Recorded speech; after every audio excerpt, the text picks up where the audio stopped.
A very good morning to all the participants who are gathered here, and a very good morning to the expert speaker for today's session. આજે આપણે coursework PhD for the scholars of Faculty of Commerce and Management, Faculty of Arts, Faculty of Law and Faculty of Education એટલે બધા social sciences scholars ના third phase of PhD coursework 2024 માં એકત્રિત થયા છીએ. This is the first session for 13th June, and it gives me great pleasure to welcome our fellow colleague from the Faculty of Commerce, Dr. Kamal Kharecha sir.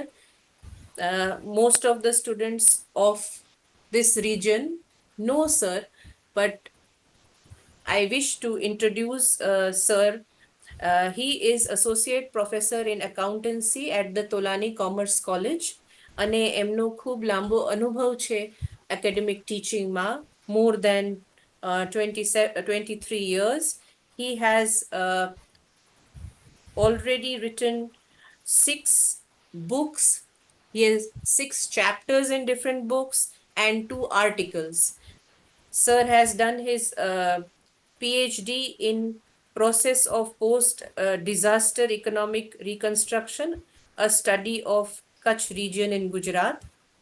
And sir is also guiding many PhD scholars, 3 of whom have already got their PhD.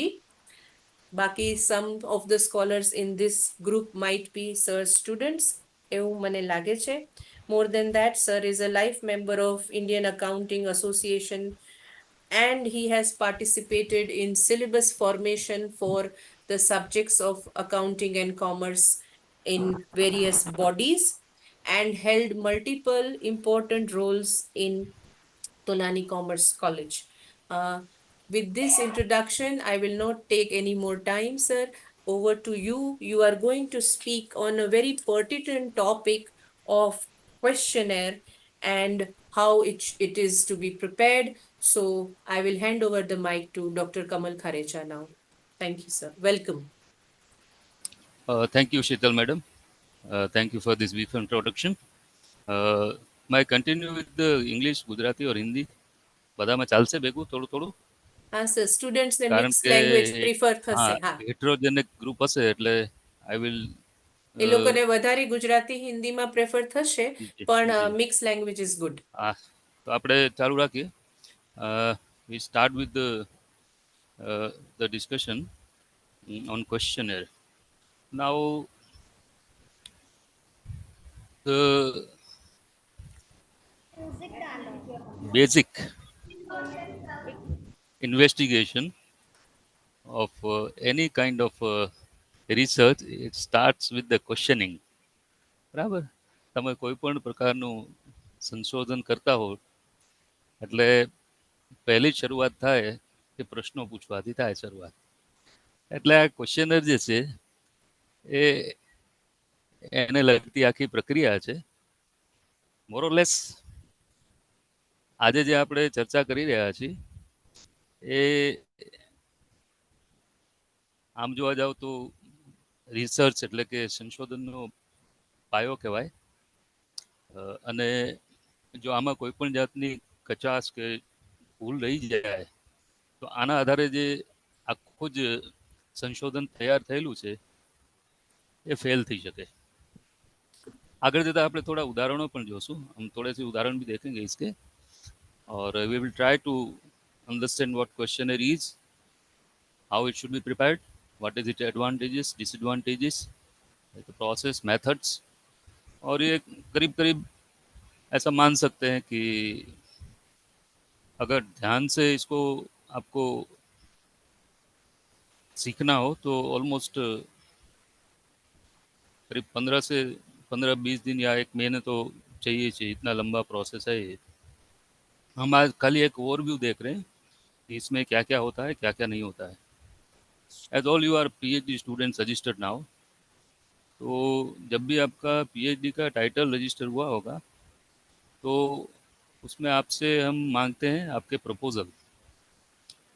और proposal जो आते हैं उसमें brief idea एक होता है कि आप क्या करना चाहते हैं। किसी भी रिसर्च में फर्स्ट जो क्वेश्चन हमेशा आता है कि वाई दिस रिसर्च, पहला ही क्वेश्चन आता है, ये रिसर्च क्यों, वाई। तो आपको जस्टिफाई करना पड़ता है कि ये रिसर्च आप क्यों करना चाहते हैं और यही क्यों करना चाहते हैं, लाइक इससे क्या फ़ायदा होगा, क्या एडवांटेजेस होंगे, क्योंकि अल्टीमेटली जो कोई भी रिसर्च होता है वो for the benefit of the society होता है। तो इससे कोई प्रोसेस ऐसा हो जो अ, सुधार सके, हम नया प्रोसेस ला सके, नई प्रोडक्ट ला सके, लाइकवाइज बहुत कुछ इम्प्रूवमेंट ला सके कोई जगह पर। तो बेसिक आइडिया ये रहता है। तो उसके लिए आपको करना पड़ता है लिटरेचर रिव्यू, जो आप बहुत करते हो, उसके ऊपर भी डिस्कशन हो गया होगा, नहीं होगा तो आगे आएगा ये। और उसके बाद का जो प्रोसेस आता है, वो पहला ही क्वेश्चन आता है कि भाई आप कोई भी रिसर्च करोगे तो ये रिसर्च कैसा होगा। अब फॉर एग्जांपल से कि साइंस की बात करते हैं, तो साइंस में क्या होता है, सपोज आप कोई एक्सपेरिमेंट करते हो, तो साइंस के जो भी एक्सपेरिमेंट होते हैं वो इन हाउस होते हैं और ज़्यादा स्ट्रिक्ट कंडीशंस के साथ होते हैं। और प्योर साइंस में ये ऑब्जर्वेशन मेथड आता है। सपोज कोई केमिकल का आप रिएक्शन देखना चाहते हो, तो जब दो केमिकल को मिलाते हैं तो वो कैसे रिएक्ट करेगा। अब वो रिएक्शन 1 मिनट में भी हो सकता है, 1 घंटे में भी हो सकता है, 1 दिन में हो सकता है, 1 महीने में हो सकता है। तो जब जब वो रिएक्शन होगा तो आपको उसके ऑब्जर्वेशंस लेने पड़ेंगे। ये प्योर साइंस की बात हुई। लाइक अब हम हैं सोशल साइंस में, मीन्स कि हमें सोशलाइज बात करनी है। अब जब सोशल की बात करते हैं तो इसमें ह्यूमन इंटरफेरेंस आता है या ह्यूमन नेचर की बात आती है। जनरली कॉमन बात हम कर रहे हैं, सपोज उसमें कॉमर्स हो, आर्ट्स हो, एजुकेशन हो, जो भी लेते हैं, अल्टीमेटली हम सोसाइटी की बात करें, सोशल की बात कर रहे हैं। अब जब हम देखते हैं कि किसी भी रिसर्च में जब पूछते हैं कि भाई आप किस टॉपिक पर रिसर्च करना चाहते हो, तो सारी बातें हो गई एक बार। फिर ये दूसरा प्रश्न आता है कि आप डेटा कलेक्शन कैसे करोगे। वहाँ पर जाके बात अटकती है। कई बार ऐसा देखा गया कि लोग छोटे प्रोजेक्ट होते हैं तो उसमें सेकेंडरी डेटा लेके कर देते हैं। सेकेंडरी मीन्स वो डेटा जो किसी ने गैदर किया है उसी को हम मान लेते हैं। फॉर एग्जांपल से कि किसी कंपनी ने अपनी बैलेंस शीट और फाइनल अकाउंट वेबसाइट पर डाल दिया, और आपने उसके बेस पर रिसर्च कर डाला। कल को सपोज ऐसा मालूम पड़े कि भाई ये जो बैलेंस शीट डाली हुई थी इसमें मैनिपुलेशन था, तो आपका जो बेस जो था, जिसके बेस पर आपने रिसर्च किया, तो बेस ही गलत हो गया। तब इसके बेस पर जो कुछ भी रिसर्च का रिजल्ट आया आपका, that will also be of no use. लेकिन ये बहुत माइन्यूट पॉइंट्स है, कभी कभार ऐसा होता है। तो जो फर्स्ट एंड फॉरमोस्ट चीज जो आती है रिसर्च में, तो ये आती है कि अ, आप डेटा कैसे गैदर करो, what will be the method by which you are collecting your data. आप कौन सा डेटा ले रहे हो, प्राइमरी डेटा ले रहे हो, सेकेंडरी डेटा ले रहे हो। तो कुछ रिसर्च जो करवाते हैं गाइड, उनका ऐसा मानना है कि भाई कोई भी रिसर्च जो है वो प्राइमरी डेटा के बिना नहीं होना चाहिए। मीन्स की फर्स्ट हैंड इंफॉर्मेशन जिसको हम कहते हैं, वो ऐसा डेटा जो आपने डायरेक्ट रिस्पोंडेंट से खुद ही कलेक्ट किया। इसमें आपके और रिस्पोंडेंट, यानी कि जो टारगेट पॉपुलेशन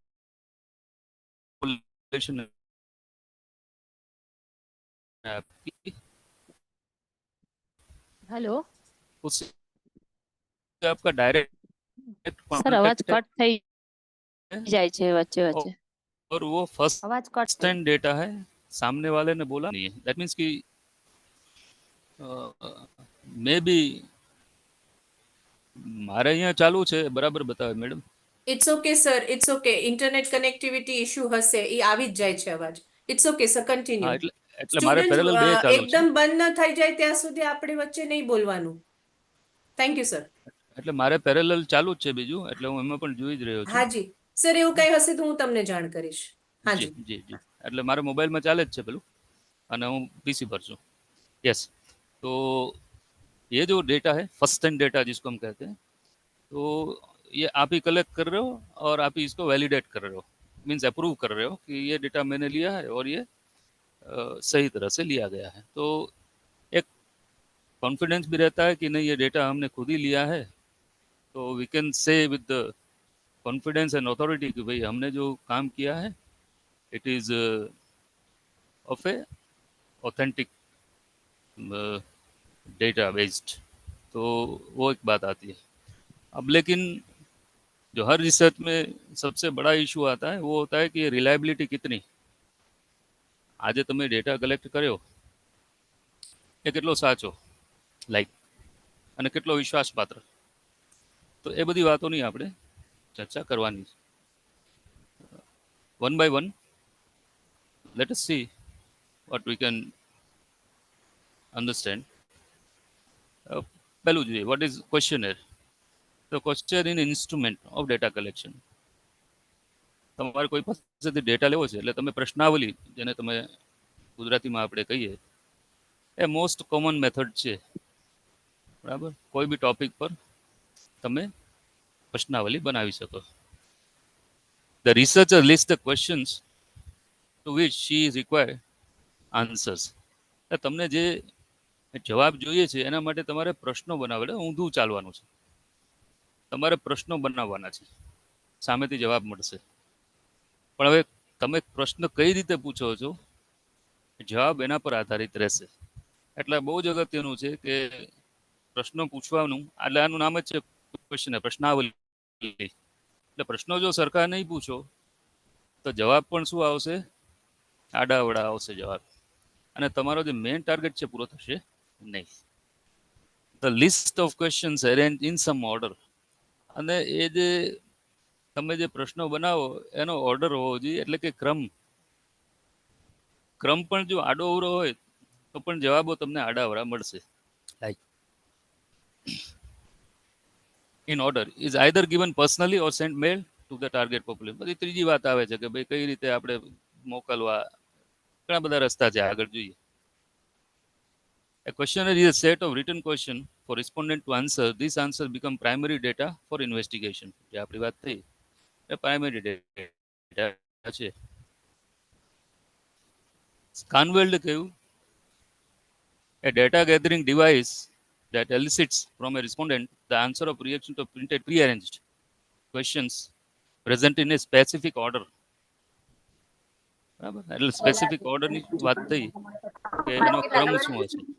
લાઈક એ કેમેલ્ડે કીધું 1985માં. The questionnaire are often used in survey as a primary data collection instrument. આપણે વાત કરી રહ્યા હતા કે આ એક ઇન્સ્ટ્રુમેન્ટ છે, ટૂલ જેને કહીએ, પણ સૌથી ઇફેક્ટિવ ટૂલ પીએચડી માટે અથવા કોઈ પણ રિસર્ચ માટે. પહેલું સ્ટેપ આવશે તમારું લિટરેચર રિવ્યુ, અને સેકન્ડ આવે કે પ્રશ્નાવલી. ડેટા ક્યાંથી આવશે.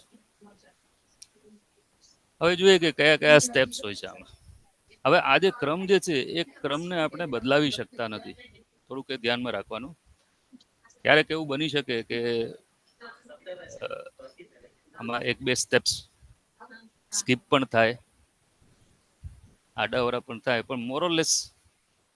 અને સોશિયલ સાયન્સમાં કંઈ એવું નથી હોતું કે 1+1=2 થાય. એ પ્યોર સાયન્સમાં પોસિબલ છે, પણ સોશિયલ સાયન્સમાં એવું નથી થતું હોતું. ઘણી વખત સિચ્યુએશન, સર્કમસ્ટાન્સીસ, ટોપિકનો નેચર, રિસર્ચરનો નેચર, રિસર્ચ ગાઈડનો નેચર, એટલે ઘણા બધા ફેક્ટર્સ છે જે આને ઇન્ફ્લુઅન્સ કરતા હોય છે, આના પર પ્રભાવ પાડતા હોય છે. અને મોરલેસ બાય થિયરિટિકલી ગોઈંગ આપણે એવું કહી શકીએ કે આ રીતના સ્ટેપ્સ હોવા જોઈએ. પહેલું, number 1, determining the scope of the questionnaire. તમારો એરિયા ઓફ રિસર્ચ શું છે? સ્કોપ. સ્કોપ એટલે થાય બાઉન્ડ્રી. તમારે એની બહાર નહીં જવાનું. આડાઅવળા ફાલતુના પ્રશ્નો પૂછવાથી કોઈ પર્પઝ સોલ્વ થવાનો નથી. એટલે બહુ જ આઉટલાઈન બનાવવી પડે પહેલાં. એટલે ક્વેશ્ચન બનાવતા મારો જે એક્સપિરિયન્સ છે કે જે બીજા પણ ગાઈડનો હોઈ શકે, ઓછામાં ઓછો જો ક્વેશ્ચનર બનાવે ને તો 15 દિવસથી લઈને મહિનો આટલો ટાઈમ તો એમાં લાગતો જ હોય છે. એ સિવાય ક્વેશ્ચનર બને નહીં. એકવાર રિવાઇઝ થાય, 2 વાર રિવાઇઝ થાય, 3 વાર રિવાઇઝ થાય, પછી સ્ટેપ્સ આગળ વધે. પછી જોઈએ કયા કયા સ્ટેપ્સ આવશે. પહેલું આવે ડિટર્મિનિંગ the scope of the questioner. એટલે એમાં ભટકી નહીં જવાનું. આપણા વિષયને લગતા પ્રશ્નો હોય, આપણે રિસર્ચમાં જે કામ આવવાના છે એવા જ પ્રશ્નોની યાદી બનાવવાની. એવું બની શકે કે શરૂઆતમાં તમે 50 પ્રશ્નોની યાદી બનાવી, જે કોઈ મનમાં આવે પ્રશ્ન. માટે બેસ્ટ ટેકનિક એવી છે કે તમારા મનમાં તમારા રિસર્ચને લગતા જેટલા પણ પ્રશ્નો આવે, જ્યારે પણ આવે ત્યારે તમારે એ લખતા જવાના. અને અત્યારે એવું નક્કી નહીં કરવાનું ઇનિશિયલ સ્ટેજમાં કે આ પ્રશ્ન આવે ન આવે, આમ છે. તમારા મનમાં જે આવે એવો પ્રશ્ન લખી કાઢવાના. ભલે 50 પ્રશ્નો થાય, 100 પ્રશ્નો થાય, કોઈ બહુ ચિંતા નહીં થાય. પછી એ પ્રશ્નનું એનાલિસિસ કરતા જવાનું કે આ પ્રશ્નમાંથી શું જવાબ આવશે, એ આપને કેટલો ઉપયોગી થશે, નંબર 1. બીજું, આ પ્રશ્નને કયા ક્રમમાં ગોઠવવો એનો ક્રમ પણ તમારે નક્કી કરવો પડશે. અને કયા પ્રકારનો પ્રશ્ન પૂછવો એ પણ આપણે આગળ જોશું. પણ અત્યારે ફર્સ્ટ સ્ટેજમાં આપણે આપણા સ્કોપ એટલે કે એરિયાની બહારના પ્રશ્નોનો વિચાર કરવાનો નહીં. બીજું, deciding the type of questions. હવે પ્રશ્નો 2 પ્રકારના હોય છે, આગળ આપણે એની ચર્ચા કરશું.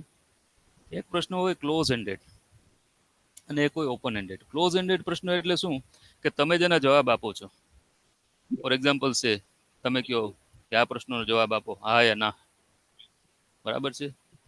અથવા તમે કોઈ બીજા 3 ઓપ્શન આપો, પહેલું સાચું, બીજું સાચું કે ત્રીજું સાચું, લાઈક એવા ઓપ્શનના જવાબ તમે આપો છો.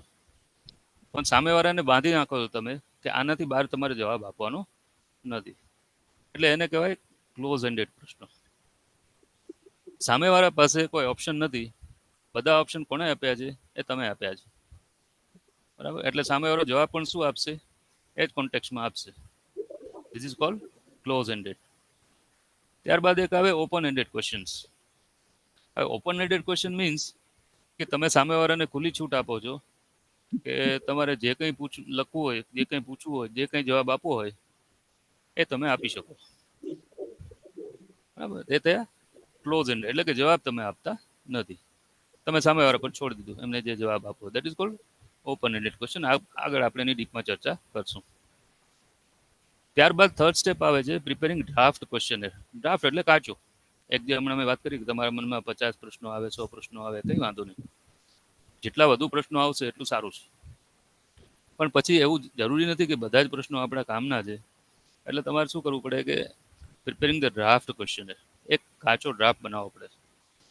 અને 1 વખત, 2 વખત, 3 વખત પછી ફાઇનલ થાય, રફ જેને કહીએ આપણે.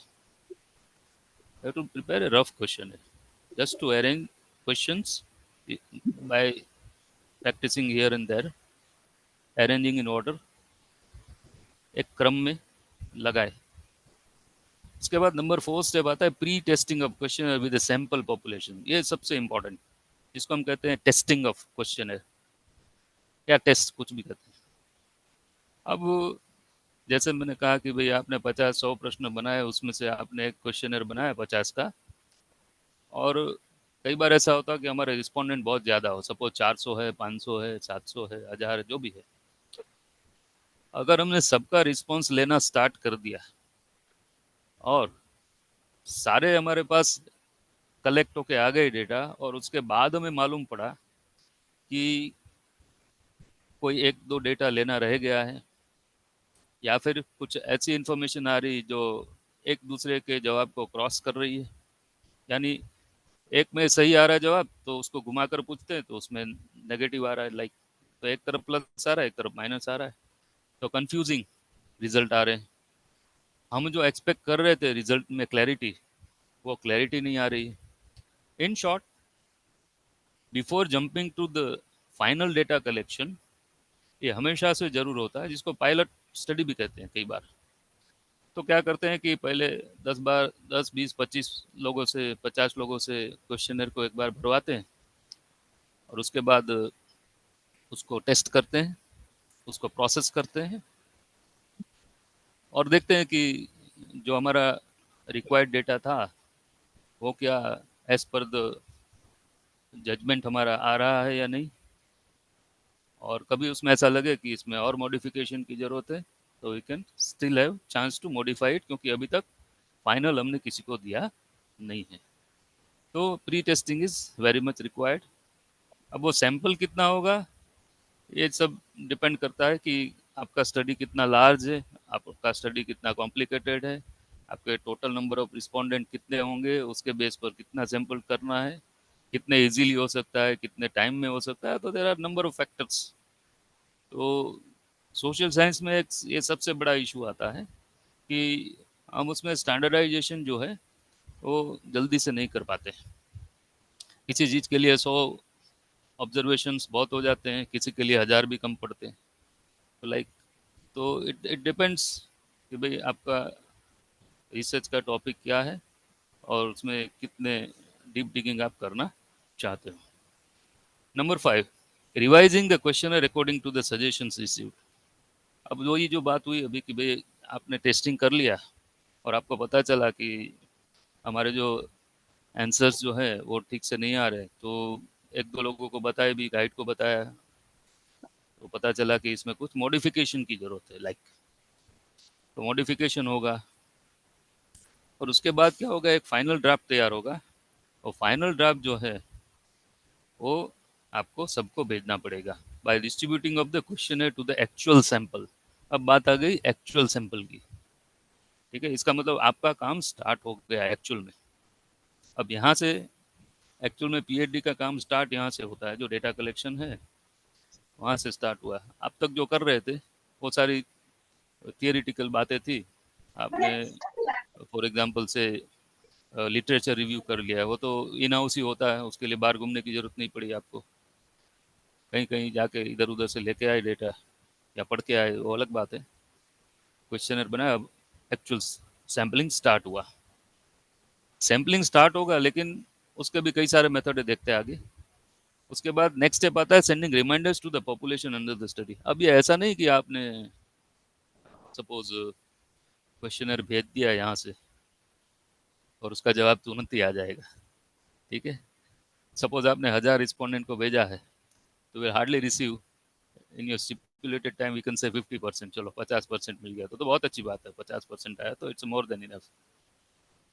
लेकिन अब हमारा टारगेट था सपोज 1000 का, तो 1000 को भेजा तो नेचुरल है कि भाई उसमें डिविएशन आएगा, थोड़ा सा तो कम ही आएंगे। लोगों के पास कई तरह के कारण होते हैं भाई, कोई भी वजह हो सकती है, यू कैन नॉट से। तो रिमाइंडर आपको भेजना पड़ेगा। अब वो कैसे भेजते हैं, कैसे रिमाइंड करो ना, वो सारी बातें आगे लिखते हैं फिर। उसके बाद आपके पास रिस्पॉन्सेस आ गए, तो नेक्स्ट स्टेज में आपके रिस्पॉन्सेस आए। अब आपका काम है कि वो जो रिस्पॉन्सेस आए हैं, अब वो जो आपके पास डेटा आया है वो तो क्या है, आपको जो जवाब आए हैं वो तो डिस्क्रिप्टिव फॉर्म में होगा, ठीक है। तो इसके लिए आपको करना पड़ेगा, नेक्स्ट स्टेप आएगा, क्वेश्चनर के बाद का स्टेप होता है, वो होता है टेबुलेशन होता है। टेबुलेशन के बाद, टेबुलेशन तभी हो पाएगा जब आप क्वेश्चनर का कोडिंग करोगे।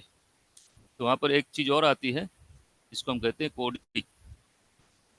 क्योंकि जब आपको ये डेटा को वैलिडेट करना होगा और आप चाहते हो कि स्टैटिस्टिकल एनालिसिस हो इसका जवाब का वैलिडेशन के लिए, तो स्टैटिस्टिकल एनालिसिस जब करने जाएंगे तो आपके डिस्क्रिप्टिव एनालिसिस के जवाब काम नहीं आएंगे। वहाँ पर उनको चाहिए न्यूमरिक में फिगर्स चाहिए। એટલે સમજાય ગુજરાતી વાળાને?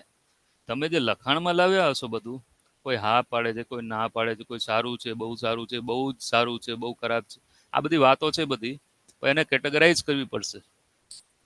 એનું કોડિંગ કરવું પડશે અને ડેટા ફોર્મમાં કન્વર્ટ કરવું પડશે, તો સ્ટેટિસ્ટિકલ એનાલિસિસ થશે ને રિઝલ્ટ આવશે.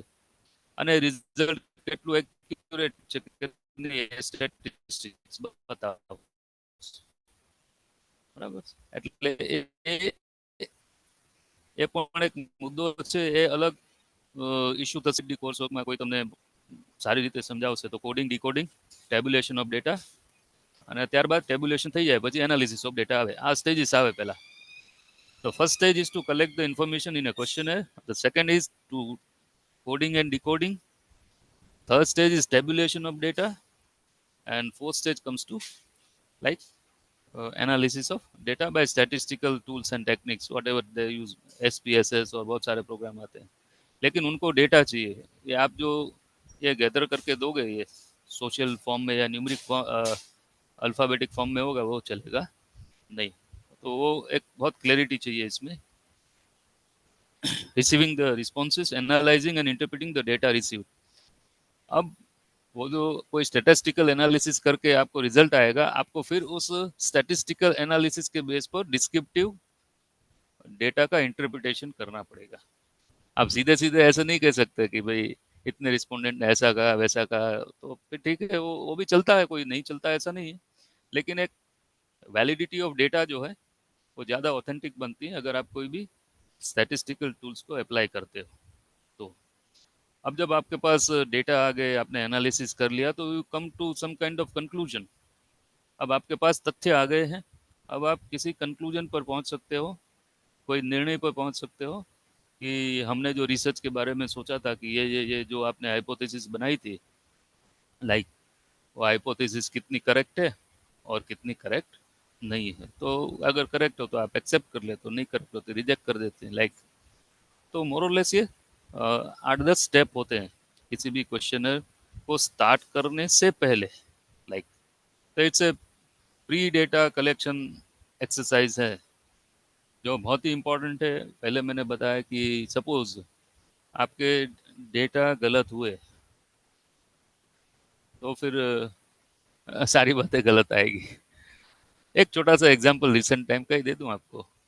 अभी जैसे हमारे लोकसभा के इलेक्शंस हुए थे, तो आप लोगों ने देखा होगा कि सर्वेज आ रहे थे, जिसको हम कहते हैं ओपिनियन पोल आ रहे थे. ठीक है, अब वो जो ओपिनियन पोल सारे बता रहे थे इधर के उधर के, ये वो this that, but what actual result was totally different from what surveys were telling. अब इसमें ये हो सकता है कि उसमें किसी ने कम बताया, किसी ने ज़्यादा बताया, ये वो दिस दैट. किसी ने ये जो कम रिजल्ट आए वो भी प्रिडिक्ट किया होगा. अब प्रिडिक्ट करने वाले सपोज 100 लोग हैं, तो अब नेचुरल है कि 100 में से एक दो का सही हो गया, 5% का सही हो गया, बाकी व्हाट अबाउट 95%.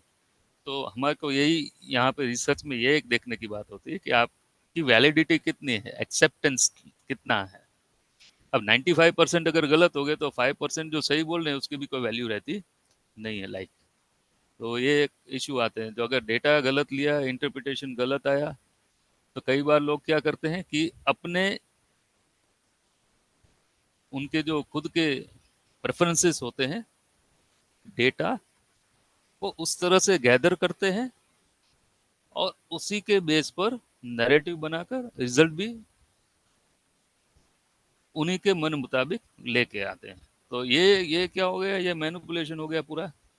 तो आपका क्या हो गया, पूरा रिसर्च बायस्ड हो गया, न्यूट्रल नहीं रहे. तो किसी भी रिसर्च की पहली कंडीशन ये है कि आपको न्यूट्रल लेके चलना है. आप किसी के फेवर में नहीं जाओगे, ना इधर जाएंगे ना उधर जाएंगे. Let the things come as it is, जैसे आ रहे वैसे आने दें, और उसमें हम कोई इंटरफेरेंस करे नहीं, तो ये सही है, अदरवाइज नहीं. ठीक है, बढ़ते आगे. अब अच्छे क्वेश्चनर में क्या होना चाहिए, तो ज़्यादातर बातें तो मैं बताते जा रहा हूँ, थोड़ा थियरी पार्ट भी देखते जाते हैं. The survey design depends upon the type of information you need to collect from the respondent. कौन सी टाइप की इन्फॉर्मेशन चाहिए. ठीक है, अब जैसे ज़्यादातर करके ये देखा गया है कि जब फील्ड में हम जाते हैं तो कोई भी पर्सनल इन्फॉर्मेशन जब भी पूछी जाती है ना, तो पीपल टेंड टू नेग्लेक्ट, या वो जवाब जल्दी से देते नहीं. उनको ये लगता है कि हम अपनी जो बातें हैं किसी को बताएंगे तो आगे चल के हो सकता है हम कोई ट्रबल में आए. तो फर्स्ट रिएक्शन जो होता है ना रिस्पोंडेंट का, वो हमेशा नेगेटिव से स्टार्ट होता है। नहीं नहीं, ये क्यों पढ़ना है, आपको क्यों चाहिए, ये वो दिस दैट। तो जितने भी इंफॉर्मेशन आपको चाहिए, तो थोड़ा सा स्टार्टिंग में भी ऐसे सवाल पूछ के नहीं उसको पहले ही भड़का देना है कि वो जवाब ही नहीं दे। तो धीरे धीरे करके हल्के हल्के क्वेश्चन करके फिर बारी बारी प्रश्नों की तरफ जाते हैं। तो बिफोर गैदरिंग एनी इंफॉर्मेशन और क्वेश्चन है, आपको ये तय करना है कि किस टाइप की इंफॉर्मेशन आप कलेक्ट करना चाहते हो। ठीक है। Qualitative questionnaire are used when there is need to collect exploratory information to help prove or disprove hypothesis. Qualitative questionnaire, अब ये क्वालिटेटिव की बात जो चल रही है, क्वांटिटेटिव नहीं। Quantity means numeric, 1 2 3 4 5 6 7 8 9 10, like quantity मात्रा, वॉल्यूम, स्केल। जब क्वालिटी की बात करते हैं तो अब क्वालिटी जो है किसी के लिए पॉजिटिव हो सकती है, किसी के लिए पॉजिटिव नहीं भी हो सकती है। लाइक फॉर एग्जांपल से, आप किसी होटल में जाओ खाने, तो कोई ऐसा कहता है कि ये होटल का खाना बहुत अच्छा है। दूसरे को पूछो, बोलेगा नहीं ये उतना अच्छा नहीं जितना आप बता रहे हो। तीसरे को पूछोगे, बोलेगा नहीं मेरे को तो बिल्कुल ही नहीं पसंद आया। तो same food, it has different opinion. ठीक है। और ज़्यादातर करके क्या है कि क्वालिटेटिव क्वेश्चन जब बनाएंगे तो ये इश्यूज आएंगे। Quantitative questionnaire are used to validate और test a previously generated hypothesis. अब ये क्वांटिटेटिव की बात आ रही है, पहले हमने बात की क्वालिटेटिव की, अब क्वांटिटेटिव में आ रहे हैं। तो क्वांटिटेटिव में थोड़ा सा भी इजी, प्रीवियसली जो हाइपोथेसिस है उसको आपको टेस्ट करना है, और मोर और लेस जो है सेम कैरेक्टरिस्टिक होंगे उसके। तो उसमें जवाब जो है वो कॉमन से आएंगे आपके, और उसको न्यूमरिक में लिख सकते हैं अपने। तो क्वांटिटी की बात हो रही, कोई चीज़ का कितना उपयोग कर रहे हो, महीने में कितना उपयोग कर रहे हो। फॉर एग्जांपल से, महीने में टू व्हीलर है तो टू व्हीलर का कितना पेट्रोल यूज़ कर रहे हो, फोर व्हीलर का कितना यूज़ कर, तो मोर और लेस वो उस टाइप की इन्फॉर्मेशन आएगी जो जिसको हम मेजर कर सकते हैं, लिख सकते हैं। डिस्क्रिप्टिव नहीं होगा, वो न्यूमरिक में आएगा। तो ये दो तरह के आपको ऑप्शन मिलेंगे कि आपको क्वांटिटेटिव डेटा कलेक्ट करना है और कितना डेटा क्वालिटेटिव कलेक्ट करना है। तो ये दो ऑप्शन अपने पास रहते हैं हमेशा। तो जब आप, मैंने कहा स्टार्टिंग में कि सपोज आपने 50-100 प्रश्न बनाए, तो हो सकता है उसमें से कुछ प्रश्न ऐसे होंगे जो न्यूमरिक इन्फॉर्मेशन से रिलेटेड होंगे, कुछ क्वेश्चंस ऐसे होंगे जो क्वालिटेटिव होंगे। तो आपको इन दोनों का बैलेंस बिठाना पड़ेगा, और एक ऐसा सिनारियो तैयार हो कि दोनों को मिलाकर हमारा जो अल्टीमेट गोल है वो हम अचीव कर सके। Then comes first character is uniformity. ये जो आप बना रहे हो क्वेश्चन है, वो सबको यूनिफॉर्म जाना चाहिए। आपने एक को एक गया, दूसरे को दूसरा गया, या उसका सीक्वेंस बदल गया, जवाब का सीक्वेंस बदल गया, ऐसा नहीं होना चाहिए। ठीक है। The questionnaire are very useful to collect demographic information, personal opinion, facts, and attitude from respondents. One of the most significant attributes of research from the uniform design is standardization. ठीक है। स्टैंडर्डाइजेशन का मतलब कि वो जो आप जवाब पूछ रहे हो वो ऐसा नहीं हो कि आज तक दुनिया में किसी ने नहीं पूछा ऐसे ही सवाल आप पूछ रहे हो उसको। Every respondent is the same question, सबको एक समान क्वेश्चन पूछ रहे हो। और मीन्स कि क्वेश्चनर का जो फॉर्मेट है वो आपको बदलना नहीं है। पहले को ऐसे दिया, दूसरे को ऐसे दिया, पेजेस ऊपर नीचे हो गए। जो जो सवाल पहले पूछने थे वो आप बाद में पूछ रहे हो, जो बाद में पूछने थे वो पहले पूछ रहे हो। ऐसा नहीं होना चाहिए, ये एक बड़ा issue.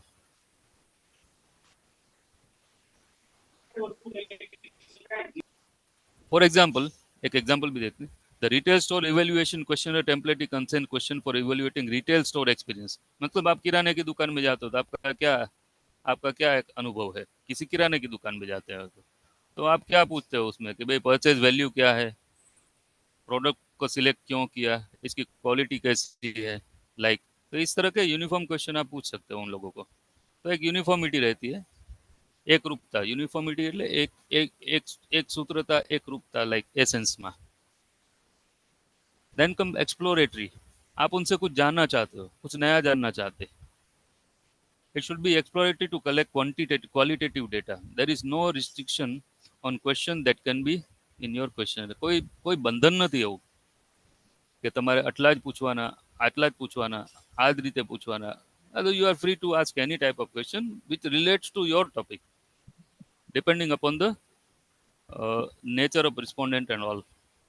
Like, for example, you see a data collection questionnaire and send it to the female of the household to understand the spending and saving habits relative to the house hold income. હવે તમને એવું થયું કે ભાઈ આપણે ગૃહિણીઓને પૂછીએ કે ભાઈ તમારી જે આવક છે એના સંદર્ભમાં તમારા ખર્ચનો શું હિસાબ છે, લાઈક. હવે આ પ્રકારની ઇન્ફોર્મેશન જે છે એ તમે પૂછી તો શકો છો, પણ શું એનો જવાબ સાચો આવશે, કેટલી હદ સુધી સાચો આવશે, એને આપને ખબર નથી. એટલે આ એક ઇસ્યુ આવે, બરાબર છે. આ એક એક્ઝામ્પલ છે ખાલી. Open-ended question give you more insight and allow the respondent to explain their practices. હવે આવા પ્રશ્નો પૂછો જ્યારે ત્યારે વ્યક્તિઓનો એટલે કે રિસ્પોન્ડન્ટનો વધારે નેચરલી સારો જવાબ તમને મળી શકે, કારણ કે ઓપન એન્ડેડ ક્વેશ્ચન જો પૂછ્યો હોય તમે તો સામેવાળો ફ્રી છે, તમને ગમે તે જવાબ આપે. आपने फ्री हैंड दिया सामने वाले को कि आप कुछ भी बोलो, वो तो कुछ भी बोल देगा, लेकिन आपका इंटरप्रिटेशन क्या होगा फिर उसके बेस पर, वो एक बड़ा इशू आएगा. A very structure questionnaire list could limit the data collection. दूसरी तरफ क्या होगा, अगर आपने बहुत ही स्ट्रक्चर लिमिटेड बना दिया क्वेश्चनर को, तो आपका डेटा कलेक्शन जो है वो क्या होगा, वो उतना वैलिडेट नहीं करेगा आपके क्लेम को. तो it's a to a situation. बहुत ज़्यादा अगर देते हैं तो भी मुश्किल है, बड़ा कम देते हैं तो भी मुश्किल है, ओपन एंडेड देते हैं तो मुश्किल है, क्लोज एंडेड देते हैं तो डेटा लिमिट हो जाता है. तो it's like balancing a wheel, like भाई कैसे इसको ठीक से चलाया जाए. लाइक इट्स लाइक जब पहली बार कोई बच्चा साइकिल चलाना सीखता है तो ये उसको क्या होता है, कोई सीधे बैठ कर पेडल मारने से कोई स्टार्ट हो जाता है क्या साइकिल, नहीं होगा. तो बैलेंस करना पड़ेगा. एक बार बैलेंस आपको आ गया फिर आप कोई भी साइकिल चलाओ, मोटरसाइकिल चलाओ, कोई फर्क पड़ता नहीं है. लाइक अब एक देखते हैं सर्वे और क्वेश्चन में क्या डिफरेंस है. कई बार लोग क्या है कि क्वेश्चनर को ही सर्वे बताते हैं.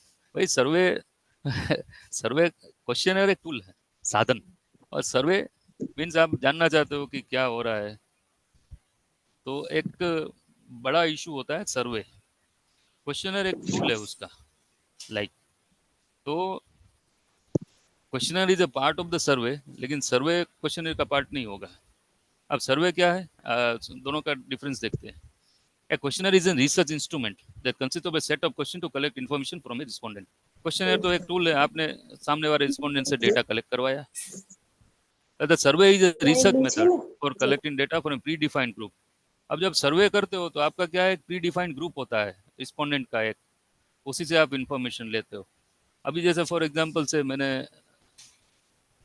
अभी थोड़ी देर पहले कहा कि ये अपने जो इलेक्शंस हुए थे उसमें रिस्पोंडेंट, टारगेट रिस्पोंडेंट कौन होंगे, तो भाई अपने को तो मालूम है कि भाई कोई भी 18 साल से कम का होता है वो वोटर नहीं होता है.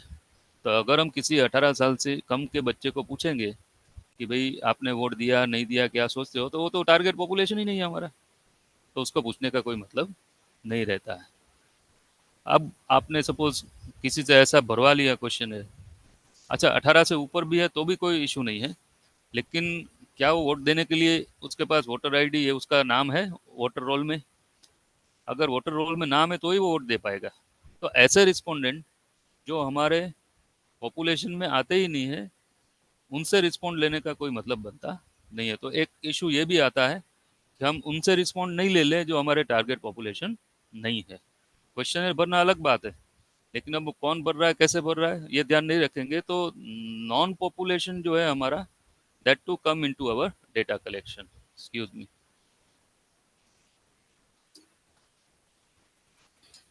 What is it? It's an instrument of data collection है, और सर्वे एक प्रोसेस है. Characteristics and a subset of survey mean survey का पार्ट है. सर्वे क्या है? It consist of questionnaire and survey design, logic and data collection. ये बहुत बड़ा प्रोसेस है। क्वेश्चनर तो उसका एक फर्स्ट स्टेप है, उसके बाद बात और आगे बढ़ेगी।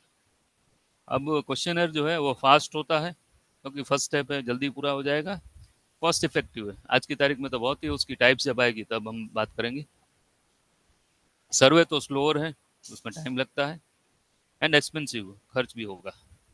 Use conduct target audience, conducted on the target audience means आपका कोई एक पर्टिकुलर ग्रुप होगा जिसको आप टारगेट करोगे, सभी को नहीं। फॉर एग्जाम्पल से स्टूडेंट का सर्वे कर रहे हो तो स्टूडेंट ही आपके टारगेट पॉपुलेशन होंगे। स्टूडेंट में भी देखना पड़ेगा कि आप कौन से स्टूडेंट की बात कर रहे हो। ठीक है, स्कूल की बात कर रहे हो, प्राइमरी की बात कर रहे हो, सेकेंडरी की बात कर रहे हो, कॉलेज की बात कर रहे हो, पीजी की बात कर रहे हो, कौन से टेक्निकल, नॉन टेक्निकल, बहुत सारे। तो एक रिसर्च का एक दायरा जो होता है, स्कोप, उसके अंदर ही आपको ये करना पड़ेगा। That is called target audience. ठीक है, that is scope. Distribute to conduct on respondent, ये रिस्पोंडेंट को डिस्ट्रीब्यूट करते हैं सर्वे में। Questionnaire close ended and very rarely open ended. देखिए अब यहाँ पर आया, क्वेश्चनर में ज़्यादातर करके क्लोज एंडेड क्वेश्चन होते हैं और कभी कभी ओपन एंडेड भी होते हैं टू सपोर्ट द रिस्पोंडेंट। अगर आपने जो कोई प्रश्न पूछ लिए हैं तो लास्ट में एक क्वेश्चन आता है, anything other you wish to say. अब वो जो लास्ट में एक क्वेश्चन डाला आपने, उसमें आपने इनको पूछ लिया कि इसके अलावा आपको कुछ और बोलना है, तो सारे क्वेश्चन के जवाब छोटे छोटे थे, दे दिए। अब कई लोग ऐसे होते हैं कि अपनी सारी भड़ास जो है वहीं पे निकालते हैं, फिर इसमें ऐसा था, इसमें ये रह गया, इसमें वो रह गया, ये वो दिस दैट, तो पूरा पन्ना भर के आपको दे देंगे। अब उसको ध्यान से पढ़ेंगे तो आपको मालूम पड़ेगा कि इसमें उन्होंने नंबर ऑफ इश्यूज गिना दिए एक साथ। अपना जो कुछ भी बोलना बाकी रह गया था वो सारा उसमें डिस्क्रिप्टिव वे में बहुत समझा देंगे और अपने लिए करेंगे मुश्किल क्रिएट लाइक। इसलिए ज़्यादातर करके क्या होता है कि ऐसे क्वेश्चन को अवॉइड करना। अच्छा ठीक है, आप उनके सेटिस्फेक्शन के लिए पूछ रहे हो तो कोई बात नहीं है कि they have some kind of कि भाई चलो हमको जो लिखना तो लिख तो डाला, किसी ने हमसे पूछा तो हमने लिख के दे दिया, जवाब दे दिया। फिर रिजल्ट उसका भले आए नहीं, आप उसको कंसिडर करो नहीं करो वो अलग की बात है। लेकिन जब भी ऐसे क्वेश्चन देते हैं तो पीपल टेंड टू राइट और say anything they wish to say about their choice. ये प्रॉब्लम आते हैं। सर्वे में क्या होता है, क्लोज एंडेड ओपन एंडेड दोनों होते हैं। सर्वे आप देखा होगा बहुत चलते हैं इधर उधर, तो लोग कुछ भी बोलते रहते हैं लाइक, लेकिन उसका आउटकम निकालना वो उतना मुश्किल होते जाएगा फिर, क्योंकि कई बार लोग बोलते कुछ और है और करते कुछ और है लाइक। तभी कैन नॉट से कि जो बोल रहा है वो काम करेगा भी नहीं होगा। ठीक है, जनरली हम देखते हैं किसी एग्ज़ाम के पूरे होने के बाद बच्चों को पूछते हैं कि पेपर कैसा था। सपोज़ ये जो एजुकेशन वाले हैं उनके लिए, सपोज़ कोई एग्ज़ाम हो, पूरी हो, बच्चे बाहर निकलते हो, आप उनको पूछो how you find your paper, तो बोलेंगे नहीं नहीं सर पेपर तो बड़ा डिफिकल्ट था, ये वो। Hardly you will find 1 or 2% people जो आपको बोलेंगे कि नहीं नहीं ये बहुत अच्छा था और ऐसा ही होना चाहिए और हमें बहुत अच्छे मार्क्स आएंगे लाइक। तो ये अपने को मालूम है कि ये general perception of the people होता है, तो फिर ऐसे प्रश्न भी पूछने का कोई मतलब रहता नहीं है लाइक। तो वो एक ध्यान में रखने की बात है। अब क्वेश्चन में क्या होते हैं, आंसर्स कैसे होते हैं, ऑब्जेक्टिव होते हैं। ऑब्जेक्टिव मीन्स कि क्लियर कट आपको उसका आइडिया आएगा, स्टैंडर्ड आंसर होगा। अब सब्जेक्टिव में क्या होगा, एक ही प्रश्न का अलग अलग लोग अलग अलग जवाब देंगे लाइक। तो उसमें फिर क्या होगा कि अपने को उसके किसी कंक्लूजन पर आना मुश्किल वाला काम होगा फिर। तो ये कुछ दोनों के बीच में डिफरेंसेस थे। अब आते हैं क्वेश्चन जो स्टेप बाय स्टेप आगे बढ़ते जा रहे हैं। ठीक है, सीक्वेंस क्या होना चाहिए, क्रम जिसकी बात हो रही थी कि सपोज आपने 50-100 प्रश्न बना डाले, अब उसको कैसे कैटेगराइज करें, कैसे धीरे धीरे करके उसको आगे बढ़ाएं। तो सीक्वेंसिंग भी उतना ही જરૂરી છે. એટલે કે કોઈ પણ પ્રશ્નાવલી તમે બનાવો તો એનો ક્રમ શું હોવો જોઈએ, લાઈક તો એના માટે એવું કહેવાય it is typically follow a structure flow of questions to increase the number of responses. घनी वक्त એવું થાય, कई बार ऐसा होता है कि सपोज आपने 50 प्रश्न पूछे ना, सामने वाला 25 भर के छोड़ देगा. ठीक है, अब हुआ क्या, सपोज आपका डेटा वैलिडेशन जो है 1000 रिस्पोंडेंट का था, इसमें से 50 लोग ऐसे निकले जिन्होंने आपके 25 प्रश्न के ही उत्तर दिए, बाकी के 25 छोड़ दिए. अब होगा क्या कि आप जब फाइनल एनालिसिस करोगे तो 25 क्वेश्चन के आंसर जो 50 लोगों ने दिए हैं, वो 25 क्वेश्चन का एनालिसिस जो है आपका थोड़ा अच्छे से होगा, और कोई एक बात जो आप प्रूव करना चाहते हो ज़्यादा ऑथेंटिसिटी के साथ आप प्रूव कर पाओगे. लेकिन बाकी के जो 25 क्वेश्चंस आपके रह गए, ठीक है, उसके बारे में 50 लोगों ने अपने किसी तरह के कोई ओपिनियन नहीं दिए, तब उसका वैलिडेशन जो है उतना वीक हो जाएगा. तो क्वेश्चनर बनाते समय भी आपको ये ध्यान में रखना है कि कहीं हम इतनी लंबी तो क्वेश्चनर नहीं बना रहे हैं कि, या ऐसे प्रश्न तो नहीं पूछ रहे हैं जिसके जवाब देने से लोग कतराते हैं, डरते हैं, या whatever may be the reason of that particular respondent. और इसका एक तरीका है कि सीधे आप जिसको कहते हैं कि हार्ड क्वेश्चंस की तरफ नहीं जाए, धीरे धीरे थोड़ा सा रेपो बन जाए, उसके बाद आप धीरे धीरे करके आप टफ क्वेश्चंस की तरफ उनको लेके जाए. पहले स्टार्टिंग में थोड़े हल्के फुल्के प्रश्न होते हैं, उसके बाद थोड़े से टफ, इनके जवाब देने शायद उनको अच्छे लगे भी नहीं भी लगे, and people tend not to answer question which they don't like. नहीं नहीं देना जवाब, उनको डर भी लगता है, कभी शर्म भी आती, कोई ऐसे प्रश्न हो तो they have their personal choice, हम उसमें कुछ नहीं कह सकते. देखो गलत जवाब देना उससे अच्छा है कि नहीं जवाब दे, सीधी सी बात. अगर गलत जवाब देते जाएंगे तो आपका रिसर्च जाएगा दूसरी तरफ, इन्फ्रेंस जो है आपका वो जाएगा दूसरी तरफ. तो उसको फोर्स करके ये नहीं बोलना कि नहीं नहीं इसका जवाब तो देना ही पड़ेगा आपको, हाँ बोलो ना बोलो, ये बोलो, जो कुछ आपको बोलना है बोलो, ये like we can not impose a question to respondent. ये नहीं कर सकते ऐसे, नहीं नहीं आपको जवाब देना ही होगा, ऐसा नहीं कर सकते. इन दैट केस क्वेश्चनर अगर आपका ढंग का नहीं होगा, it will go to waste, वो कोई किसी काम का नहीं रहेगा. The sequence of question is screening questions. पहला कौन सा होता है, स्क्रीनिंग होता है उनका, कौन है, क्या है, एड्रेस क्या है, वार्म अप क्वेश्चंस बोलते हैं उसको, थोड़ा फिर उसको जगाते हैं थोड़ा. Transition questions, skip questions, challenging questions and classification of questions. ये सारे स्टेप्स आते हैं थोड़े थोड़े. अब कोई करते भी है, कोई नहीं भी करते, कभी 5 स्टेप है उसमें 2 में पूरा कर देते हैं. For example, our motivation and buying experience questionnaire template covers initial demographic question and then asks for time spent in section of the stores and the ration behind the purchase. अब जैसे buying experience की बात कर रहे थे, कोई चीज़ खरीदने की बात कर रहे थे, तो उसके क्वेश्चन में आप क्या पूछोगे पहले, बोले स्टार्टिंग में तो हम डेमोग्राफिक पूछते हैं उनको कि भाई क्या है आपकी पर्सनल इन्फॉर्मेशन, क्या है ये वो दिस दैट. उसके बाद सीधे जंप करते हैं कि आप कितना खर्च करते हो, क्या क्या चीज़ें खरीदते हो, आपकी पसंद क्या है, ये वो दिस दैट. तो वो एक फ्लो बनता है. सीधे ही उसको ये नहीं पूछना है कि भाई आपकी इनकम कितनी है, ये क्या है, वो क्या है, फलाना टिमना, वो सब नहीं, ऐसा नहीं. उसको धीरे धीरे करके हमें जो इन्फॉर्मेशन चाहिए, ये ज़रूरी नहीं है, ये ज़रूरी नहीं है कि हम डायरेक्टली उसको वो इन्फॉर्मेशन मांगे, उसके रिलेटेड क्वेश्चंस पूछ के भी वो इन्फॉर्मेशन निकलवाई जा सकती है. लाइक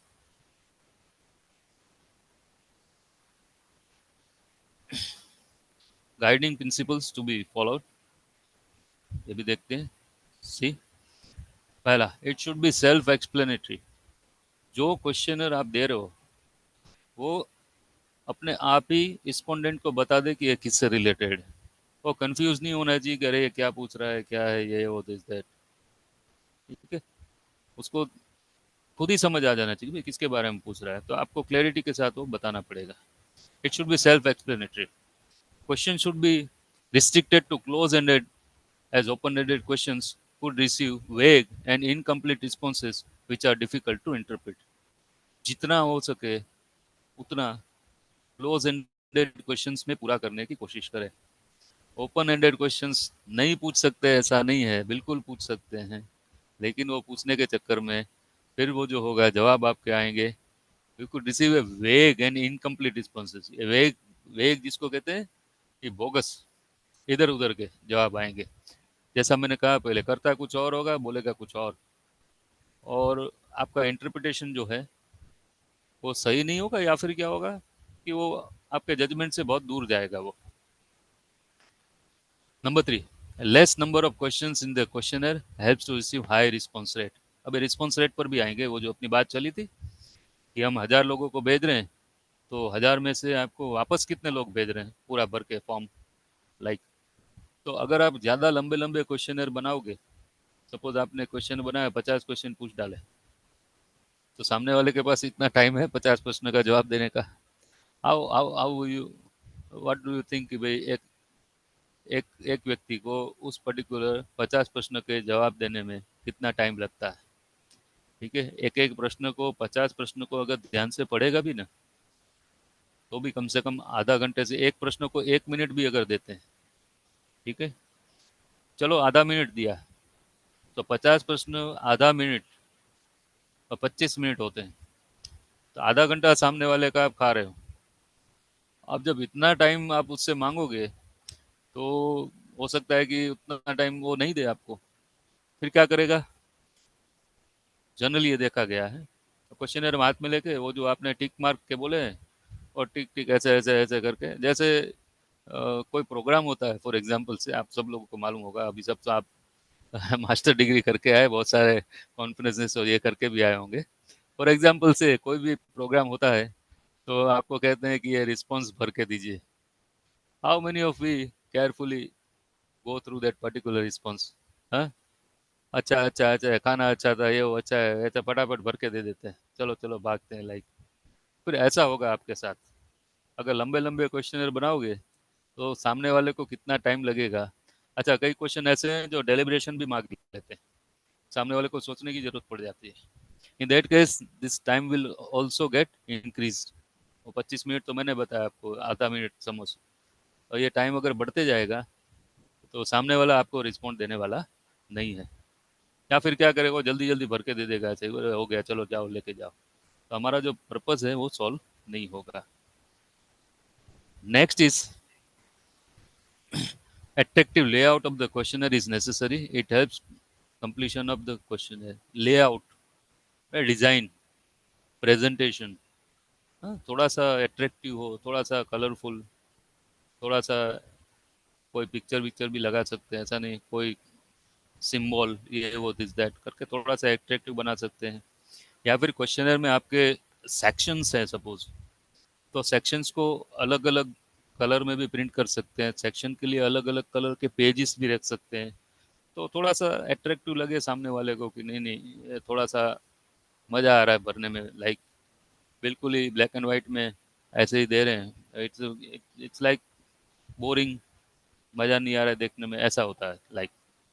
तो थोड़ा सा अट्रैक्टिव, अट्रैक्टिव का मतलब ये नहीं कि भाई बहुत ही ज़्यादा कलरफुल ये वो, ऐसा नहीं, लेकिन एक इम्प्रेशन आता है कि भाई it's some kind of intuition है ऐसा कि भाई नहीं नहीं, ये भरते हैं, चलो भर के देते हैं, ठीक है।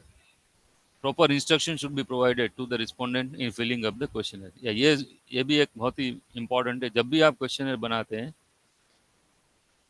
तो आपको क्वेश्चनर के स्टार्ट होने से पहले ये सारी इन्फॉर्मेशन आपको देनी पड़ेगी कि ये इन्फॉर्मेशन आप किस लिए गैदर कर रहे हो। तो आप आपका डिस्क्रिप्शन दो कि भाई मैं ये स्टूडेंट हूँ, पर्पस बताओ, मैं रिसर्च कर रहा हूँ, कच्छ यूनिवर्सिटी का स्टूडेंट हूँ, मेरा ये टॉपिक है, और मैं इस टॉपिक से रिलेटेड रिस्पोंडेंट से रिस्पॉन्ड लेना चाह रहा हूँ। और साथ में आपको ऊपर एक वर्ड और भी लिखना, एक सेंटेंस और भी लिखना पड़ेगा कि what ever information provided by you will be use only for the educational purpose. ये क्या करता है कि लोगों को ऐसा डर लगता है कि अरे हमारा डेटा कलेक्ट करके ये सरकारी आदमी तो नहीं, कि पीछे हमारे पीछे कोई आए फिर। तो वहाँ पर एक लाइन ही हमेशा लिखते हैं कि भाई ये जो डेटा हम कलेक्ट कर रहे हैं, ये purely for the purpose of education, ये डेटा हम किसी को देने वाले नहीं है, या इससे कोई ऐसा नहीं होने वाला है कि जिससे आप कोई मुश्किल में आओगे लाइक। तो एक लेवल ऑफ कॉन्फिडेंस जो है रिस्पोंडेंट के मन में बढ़ता है। तो ये हमेशा आपके क्वेश्चनर के फर्स्ट पार्ट में आना चाहिए। आपका रिसर्च का टॉपिक, आपकी यूनिवर्सिटी और रिलेटेड जो भी है वो सारी बातें लिख के एक लाइन ये जरूर आनी चाहिए कि the data collected will be not shared with anyone, it is purely for the academic purpose। ऐसा कोई भी सेंटेंस, कोई भी वर्ड, आप कोई भी वर्ड यूज़ कर सकते हो, लेकिन बेसिक जो कोर है उसका वो ये है कि it is for the education purpose. तो हम कहीं किसी को देने वाले नहीं, it will not effect you adversely like. तो उसका डर एक रहता है उनका, तो वो निकल जाए। ठीक है, अब आते हैं टाइप ऑफ क्वेश्चनर्स में। अब आज की तारीख में थियरी प्रैक्टिस कुछ और है। अभी अभी तो थोड़े से और भी नए नए टूल्स आ गए। तो पहला कहते हैं मेल्ड क्वेश्चनर। अब देखिए, ये मेल का मतलब हो गया, पुराने ज़माने में मेल का मतलब होता था कि पोस्टल, पोस्ट से आता था। तो आज की तारीख में भी कहीं कहीं आपको देखने मिलेगा, if at all you are a library going person, कोई मैगजीन्स वगैरह लेते हैं, तो मैगजीन्स में आज की तारीख में भी ये आता है। तो मैगजीन के बीच में आप देखेंगे कि कोई एक पेज ऐसा है जिसमें एक एनवलप लगा हुआ होता है। ठीक है, वो एनवलप में लिखा हुआ होता है कि सेल्फ एड्रेस होता है, और उसमें लिखा होता है you need not require to paste any postal stamp. Postal stamp भी आपको डालना नहीं होता है। तो एक पन्ना दिया होता है, बोलते हैं ये सर्वे पूरा करके इस एनवलप में डाल दीजिए और पोस्ट कर दीजिए सीधा, तो आपको एक भी पैसे का खर्चा नहीं है।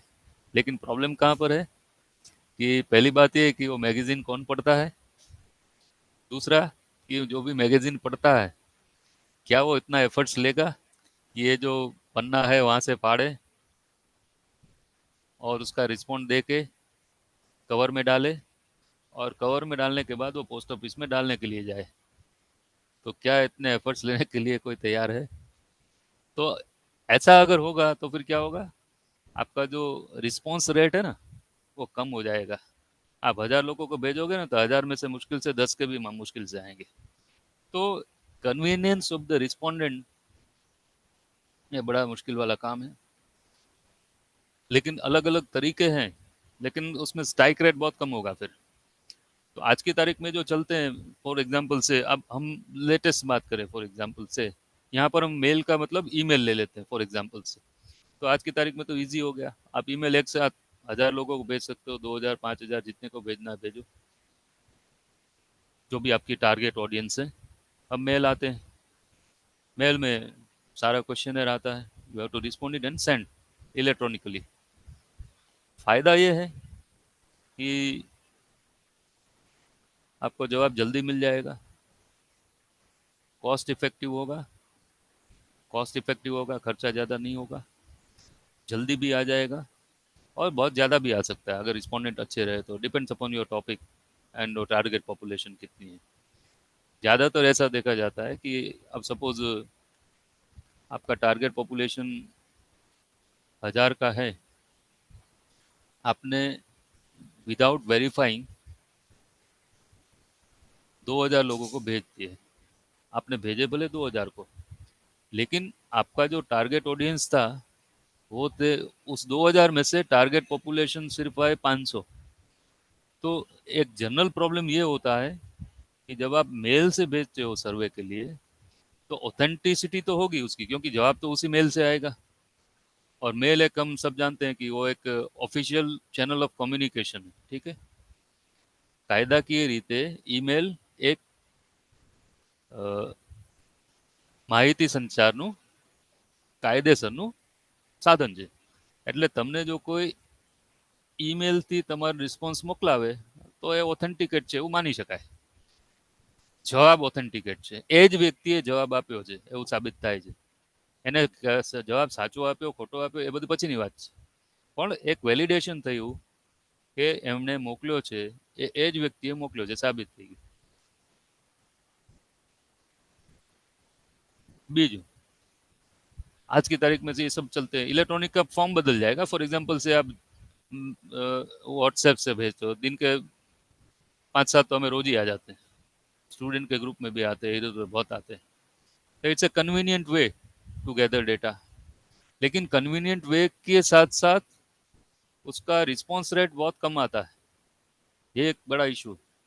अब सपोज मेरे पास रोज के 4-5 आते हैं, अब I don't know who the person is, वो सही है गलत है, कौन है कहाँ है, कोई लिंक ऐसी हो जिसमें फ्रॉड होने के चांसेस रहते हैं। तो there is a pro and cons of every method. Easy है, कन्वीनियंट है, ये सब सारी बातें सही है, घर बैठे हो जाएगा, जल्दी से हो जाएगा, ऐसा वैसा सब कुछ। लेकिन प्रॉब्लम कहाँ पर है कि इसका रिस्पॉन्स रेट जो है वो क्या होता है, बहुत कम होता है, और एक लेवल ऑफ कॉन्फिडेंस जो अपने को आना चाहिए वो जल्दी से आता नहीं। तो एक तो मेल क्वेश्चनर हो गया, मेल पे जो आ जाएगा। एक होता है ग्रुप एडमिनिस्ट्रेट क्वेश्चनर होता है, जहाँ आपके जो टारगेट ऑडियंस है उसको आप साथ में करके आप वहीं पे उसके रिस्पॉन्स ले लेते हो। जैसे कोई स्कूल का आपको सर्वे करना है, तो स्कूल में गए और उस स्कूल के पर्टिकुलर ग्रुप के बच्चों के साथ आपने वो क्वेश्चन फिल करवा लिया, तो ग्रुप के साथ हो गया, आपका एडमिनिस्ट्रेट हो गया। आपके साथ भी आपके रिसर्चर भी थे, आप 5-7 लोग मिलके गए और आपने वहाँ जाके आपके टारगेट पॉपुलेशन का क्वेश्चन कलेक्ट करवा लिया। एक ये मेथड हो सकता है। और एक आता है पर्सनल कॉन्टैक्ट, 1-to-1। ठीक है, आप जाओ या आपका कोई ऑथेंटिकेट किया हुआ आदमी हो जो डेटा कलेक्शन के लिए जाता है, तो उस पर्टिकुलर पर्सन को 1-to-1 मिले और उसके सामने भरवाए, उसको एक्सप्लेन करे कि ये मेरा क्वेश्चनर है, इतने इतने प्रश्न है, तो सामने वाला जवाब देते जाएगा और आप टिक करते जाओ, आप टिक करते जाओ, या वो टिक करे, कोई बात नहीं। ठीक है, तो एक ये हो सकता है, this is how it can be done. तो अब इसी कभी ये भी एक बार टेस्ट करना चाहिए, आई आई स्ट्रांगली बिलीव कि किसी भी एक मेथड पर रिलाई नहीं रहे। जो क्वेश्चनर आपने फिजिकल फॉर्म में बनाई है, फिजिकल फॉर्म में जो बनाई है, उसको भी कुछ लोगों से जब प्री टेस्टिंग करते हैं तो ये खास ध्यान रखें, इट्स माय स्ट्रॉन्ग एडवाइस, कि जब आप प्री टेस्टिंग करते हैं तो एक बार ये देखो कि आप इलेक्ट्रॉनिकली भेज रहे हो तो आपके रिस्पोंडेंट कितने रिस्पॉन्स आ रहे हैं, रिस्पॉन्स रेट क्या है, और उसके जवाब में भी कितना डिफरेंस आ रहा है। तो सपोज 25 आपके ऑनलाइन आए हैं जवाब, मेल के थ्रू आए, 25 ऐसे आपने भरवाए जो फिजिकल जाके भरवाए थे, तो ये 25 और वो 25, क्या इन दोनों में बहुत ज़्यादा डिफरेंस दिख रहा है? जो अगर ज़्यादा डिफरेंस है तो it you have to decide कि भाई हमें कौन सा डेटा कलेक्शन मेथड अप्लाई करना है। ठीक है, ये एक बड़ा इशू होगा जब भी आप डेटा कलेक्ट करने के लिए जाएंगे। ठीक है, अब मेल क्वेश्चन के बारे में हम देख चुके हैं, pre determine set of question होगा वो तो सब जगह पे होगा। ठीक है, ये वही बातें हैं सारी, देख लेते हैं जल्दी जल्दी। This type pre determine set of questions होगा। सेल्फ एड्रेस स्टैम्प और एनवलप, जो मैंने बताया था कि एनवलप होता है। कवरिंग लेटर होता है इसके साथ, जो आपको कहते हैं कि प्लीज़ आप ये भर के भेजना। आप रिक्वेस्ट करते हो रिस्पोंडेंट से कि भाई ये कॉन्फिडेंशियलिटी बनी रहेगी आपकी। हाँ, इसमें मोरलेस खर्चा भी तो कम होता है, कभी ज़्यादा भी होगा। आज की तारीख में एक कवर जो है वो करीब 10 रुपये से कम में, तो 10-20 रुपये से कम में जाता नहीं, कुरियर में भी भेजते हैं, तो पोस्ट वाले भी उतने से कम में नहीं जाएंगे। तो एक एक जवाब आपका आएगा तो आपको 10 से 12 रुपये का खर्चा होगा, तो थोड़ा सा ज़्यादा हो जाएगा। दूसरा ये है कि रिस्पॉन्ड कब आएगा वो भी मालूम नहीं। देखो, सबसे बड़ा प्रॉब्लम ये है कि रिस्पॉन्स कब आएगा वही नहीं मालूम है। अब सपोज आपका आपने कोई टारगेट रखा होगा। देखो, क्वेश्चनर ऐसा तो नहीं कि वो फॉर एवर चलता रहेगा। डेटा कलेक्शन के लिए आप क्या करते हो ज़्यादातर करके, जो देखा गया प्रैक्टिस क्या है कि generally we take 6 to 8 month, 6 to 10 month हमारा डेटा कलेक्शन में जाता है। उसके बाद डेटा का एनालिसिस होगा, रिपोर्ट राइटिंग होगा, ये सब करके। तो डेटा कलेक्शन आपका कोई टाइम फ्रेम में चलेगा। अब ऐसा हो जाए कि आपका डेटा कलेक्शन हो जाए, सारा आपने फाइनलाइज कर लिया, उसके बाद स्टिल डेटा इज कमिंग, तो कोई ना कोई पॉइंट पर आपको स्टॉप करना पड़ेगा कि नहीं, बस बहुत हो गया, अब हम और आने वाले डेटा को कंसिडर नहीं करेंगे। सिवाय कि वो बहुत ही इंपॉर्टेंट हो, बहुत ज़्यादा मात्रा में हो, जो आपके रिजल्ट को इन्फ्लुएंस कर सकता हो, तो अलग बात है। कोई ऐसी पॉलिसी चेंज हो गई हो, हाँ, कोई ऐसी पॉलिसी चेंज हो, कोई नियम ऐसा बदल गया हो, कोई ऐसी बड़ी घटना बन गई हो, तो ऐसा कुछ भी होता है, देन यू विल रियलाइज कि भाई ऐसे रिस्पॉन्सेस को हमें भी ध्यान में लेना चाहिए। फॉर एग्जाम्पल से एक छोटा सा एग्जाम्पल लेते हैं, लाइक आप सर्वे कर रहे थे, एक छोटा सा एग्जाम्पल लेते हैं, सपोज आप सर्वे कर रहे थे about the awareness of people regarding fire safety. अब सुने यार ध्यान से कि फायर सेफ्टी के बारे में आप जब लोगों से पूछ रहे थे, तो लोगों के बहुत नॉर्मल केसेस में इधर उधर ऐसे ऐसे जवाब आ रहे थे, जैसे आते हैं नॉर्मल। कोई बड़ी घटना हो जाए, सपोज अभी जैसे राजकोट में हो गया, और प्लेइंग जोन में आग लग गई, it's a major major event, major disaster you can say event. अब suddenly this triggers people to get information regarding that particular event। लोगों में क्या हुआ, बहुत ज़्यादा अवेयरनेस आ गई, अरे इतनी बड़ी घटना हो गई, हम तो फायर सेफ्टी के बारे में कुछ जानते ही नहीं, लाइक। तो वो जो कोई डेटा आपने कलेक्ट किया है before a particular major incident, वो डेटा आपको एक चीज़ रिफ्लेक्ट करेगा, और ये बड़े इंसिडेंट हो जाने के बाद अगर आप रिस्पॉन्सेस लोगे लोगों के, तो it will reflect a different response. तो अब डेटा कलेक्शन करते करते करते आपको मालूम पड़ा कि ऐसा हो गया है, तो फिर अब तो और मुश्किल। अब किसको सही माने, इसको सही माने, इसको सही माने, ठीक है। तो वैलिडेट करना डेटा को भी उतना ही ज़रूरी है, और कोई एक डेडलाइन आपको रखनी पड़ेगी कि इसके बाद हम फर्दर कोई डेटा नहीं लेंगे, लाइक।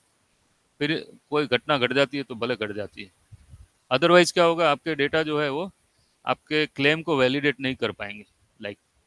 બરાબર, જે મેં હમણાં કહ્યું કે હવે આગ લાગી પહેલાના લોકોના જવાબ અલગ, અને આગ લાગી ગયા પછીના લોકોના જવાબ લીધા તો એ બિલકુલ શું થશે, અલગ અલગ આવશે। હવે તમે બેને ભેગા કરશો તો તમે શું નિષ્કર્ષ ઉપર આવવાનો છે, टोटल लेवल ऑफ अवेयरनेस क्या था पीपल का, तो बोले वो तो अब कैसे डिसाइड होगा, one goes this way one goes that way, तो बड़ा मुश्किल वाला काम है।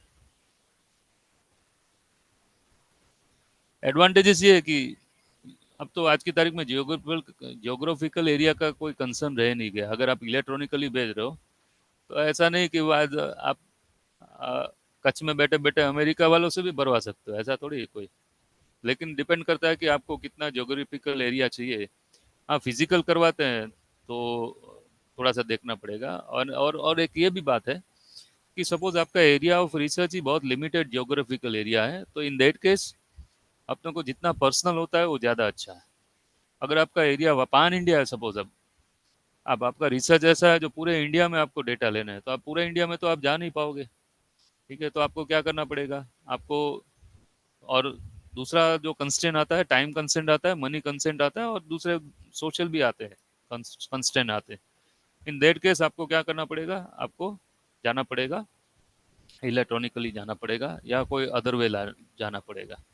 लेकिन अगर ज्योग्राफिकल एरिया बहुत ही लिमिटेड है, फॉर एग्जांपल से कच्छ का ही कर रहे हो आप किसी सर्वे का, तो विद इन कच्छ आपको घूमना पड़ेगा, तो डेटा आपका ज़्यादा ऑथेंटिक होगा।